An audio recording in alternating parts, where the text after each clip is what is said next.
Okay, welcome back. And indeed, we're back with, I hope we still have Honorable Obi Agwacha of Labour Party.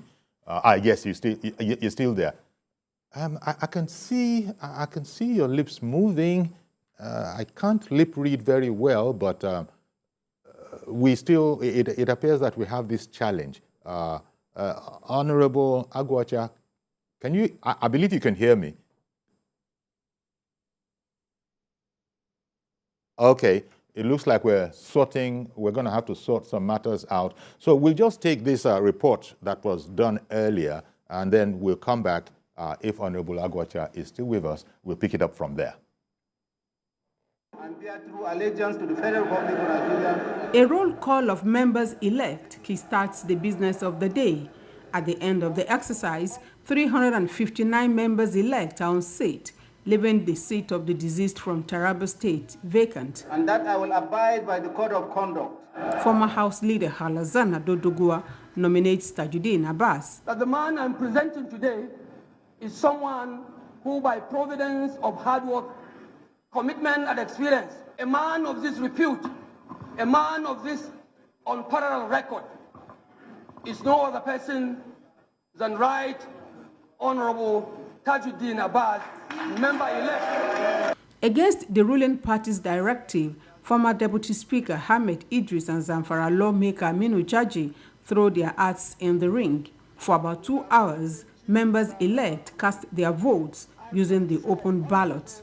It's a landslide victory for Tajuddin Abbas as he posts 353 votes, leaving Ahmed Idris and Aminu Jaji with 3 votes each. I, Abbas Tajuddin, do solemnly affirm that I will be faithful and bear true allegiance to the Federal Republic of Nigeria. In his acceptance speech, Tajuddin Abbas applauds the achievements of his predecessor with a promise to surpass them. He promises to be fair and just. In the few weeks, we shall be reeling out the legislative agenda that will shape the 10th House of Representatives. We shall work closely and interdependently with the executive and judiciary to give Nigerians the good governance they deserve. We will champion legislations that will uplift the lives of our fellow citizens, promote social justice, and drive sustainable development. Now that the dust raised by the election of the presiding officers of the 10th House of Representatives are settled, Nigerians will expect that this latest set of parliamentarians will hit the ground running and make laws that will impact meaningfully in their lives. Joke Adisa, TVC News, Abuja. Okay, Honorable Agwacha, we're just reliving some of the no doubt exciting moments to you yesterday. You were in the House itself. You've spoken about the Right Honorable Tajuddin Abbas, as a parliamentarian par excellence. I wonder if you, know or have anything to say in that light about the Deputy Speaker of the House of Representatives, Right Honorable Benjamin Kalu, because these people shall be working. Individuals sitting in the chair of Speaker and that of the Deputy. Benjamin Kalu used to be the spokesperson of the House of Representatives. In that position, he did tremendously well, considering that he was a first-timer at that time. He has grown maturity in the House of Representatives, sponsored a lot of bills.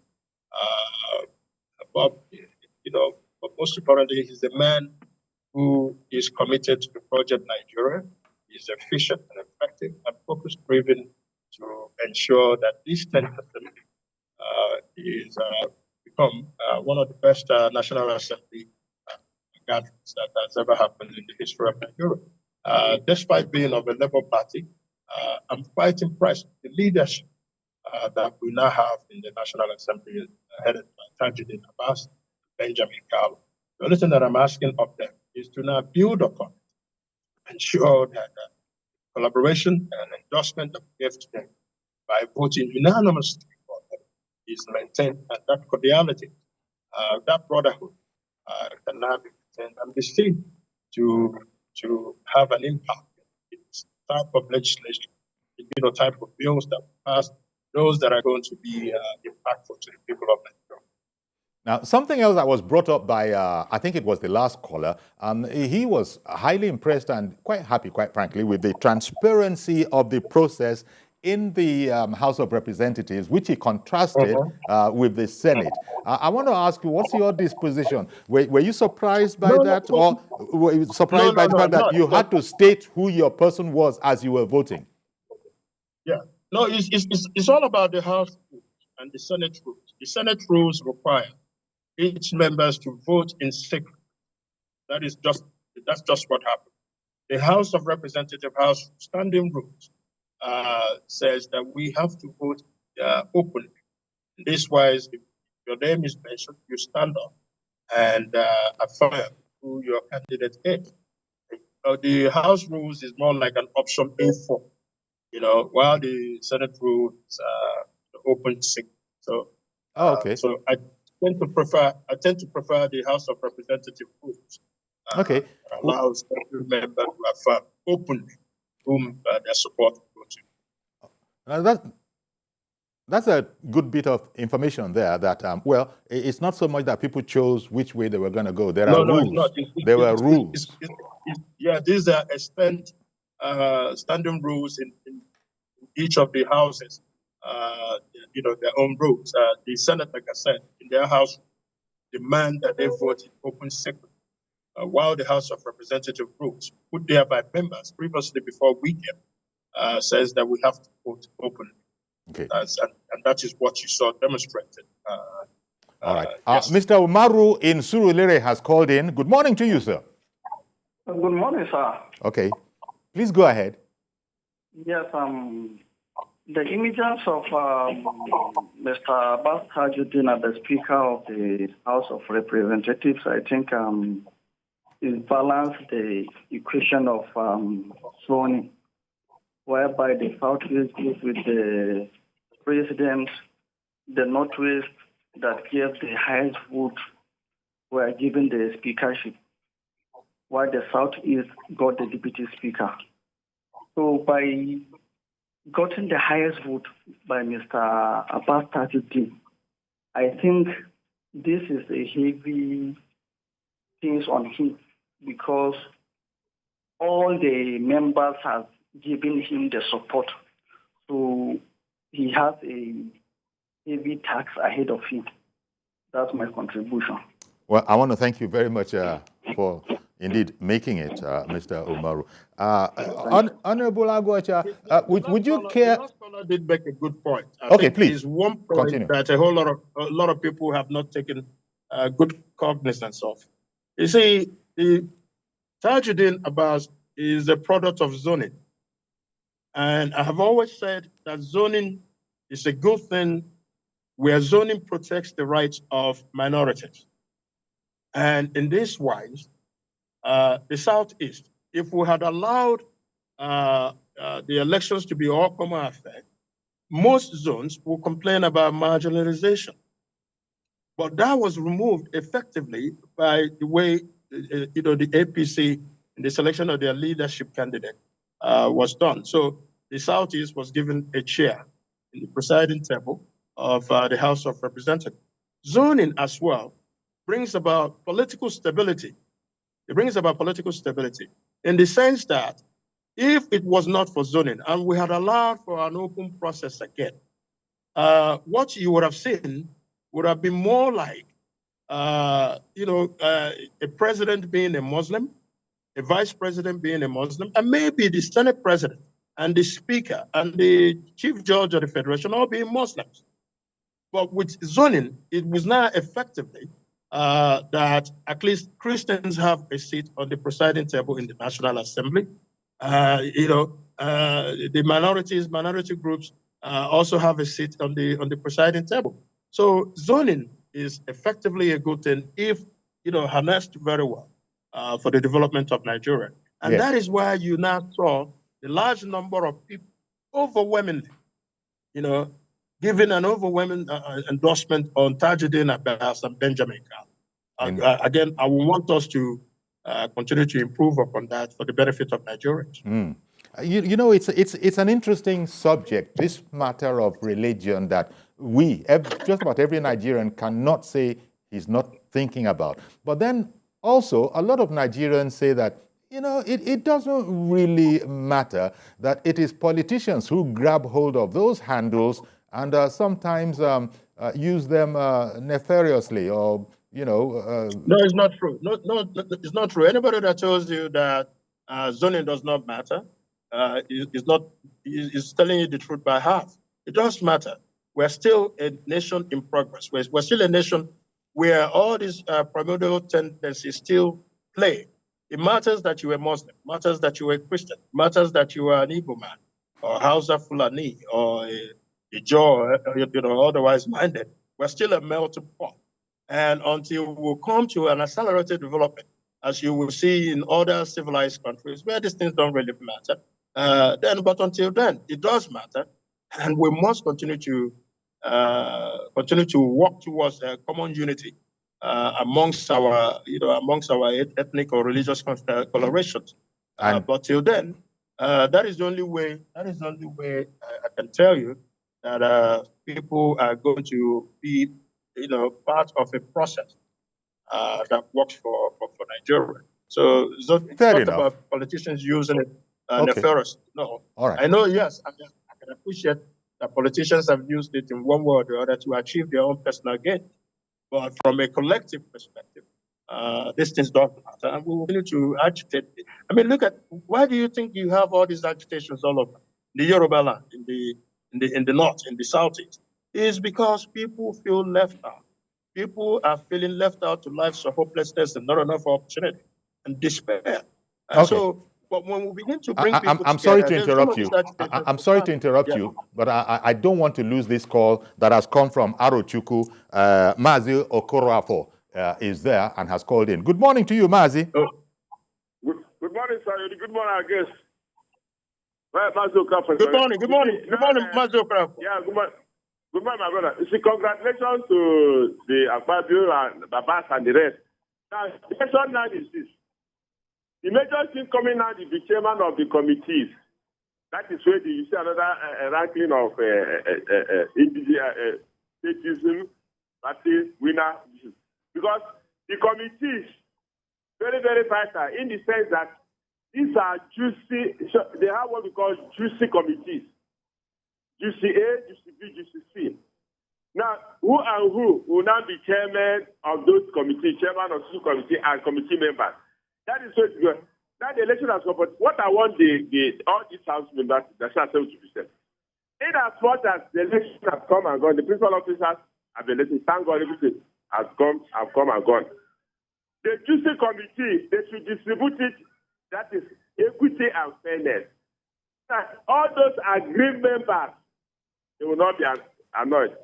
They will also be happy. Now, if you come in terms of juicy committee, you just silence some particular tribe or some particular religion, that's another confusion then. But the question is this, I will advise them that they should try to the dividends of democracy, which makes people to say democracy is the best option than the military. They should make us reliable. You have seen that as our president did, that this student loan. We have seen the student loan, which everybody is talking about 500,000 naira. Now, even the student loan, they should also look at it because there are some courses in Nigerian universities, all the Nigerian universities, whether federal or state or private, 70% of courses or 75% are not accredited, and they continue graduating students. The committee of this if you look into it, because if you graduate a child and you will come back, because are not accredited. How will you go for your service? So we will not even go for your service, just hang it. Okay, then. Okay, Mazi. I beg your pardon, Mazi. Thank you very much for calling in, Mazi. As I said, Honorable Agwacha, the work has started already. Even as you're on the way, the work has started already. You are hearing citizens contributing. Yeah. Would you like to... Go ahead, please. Well, with what Mazi Okoroafo said, yeah, I agree. But there are existing standard practices on how to distribute committee assignments in the National Assembly. Let me speak for the House of Representatives. From what we were told in the induction, and from what we were also told yesterday by the speaker, the distribution of our offices will still follow those standard practices, which is distributed amongst the states. And what is right now, assuming in the Ninth Assembly, the committees that belonged to the entire North in the Ninth Assemblies will rotate to the South. And those that were in the South will now come to the North in the 10th Assembly. Then the offices will be shared amongst the states that make up that divide. So I'm very optimistic that the distribution of the chairmanships or the deputy chairman or committee membership, that it will also go with equity and justice and fairness. Just as the President Tinubu had said earlier, there will be a sense of inclusiveness among all the players. And that exactly is what you have said. I think that there's a Mr. Adeyemi. Mr. Adeyemi has called in from Ikotun. Did I get that right? Mr. Adeyemi in Ikotun, good morning to you, sir.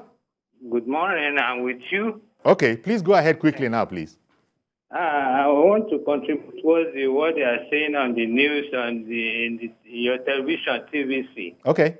You see, I don't need to speak any big English or any other thing. We don't like big English ourselves, though. You're not the only one. I'm just as an elderly old man in Nigeria and as a citizen, both left and right. I do want to tell the people over there that they are not ready to help. 10 of them, we can only get 2 out of 10 that's ready to help the country, ready to help the poor people. Without that, the rest people, they are thieves. And they have been thieves. They have been doing a lot of bad for the country. And I'm sure the Holy Spirit and the head of the poor men will join them. That's all I have for you. Well, thank you very much, Mr. Adeyemi, for calling in. The contribution of a senior citizen there, he gave you his contribution. Well, Mr. Adeyemi, I feel your pain. I honestly do feel your pain. The severe hardship that a lot of Nigerians have been facing is not lost, of course, the National Assembly. And I believe that very soon you will see new legislative frameworks that will be, aimed at addressing some of these issues to help our economy to grow, to ensure that we have adequate infrastructure development and human capital development. That is the only way that this country can move forward. But it will take all of us coming together, regardless of the political party that we belong, to say Nigeria first. That for the first time, let's address issues that really, gear towards uplifting Nigerians beyond the large pool of people that are below the poverty line. Nigerians are industrious. Nigerians are capable. Indeed. All we have to do is to open up the economic space so that a lot of people will participate, regardless of the tribe, gender, and religion. We are a work in progress, and we are, so far so good. So far so good is just for all persons willing and capable to now come forward for us to move.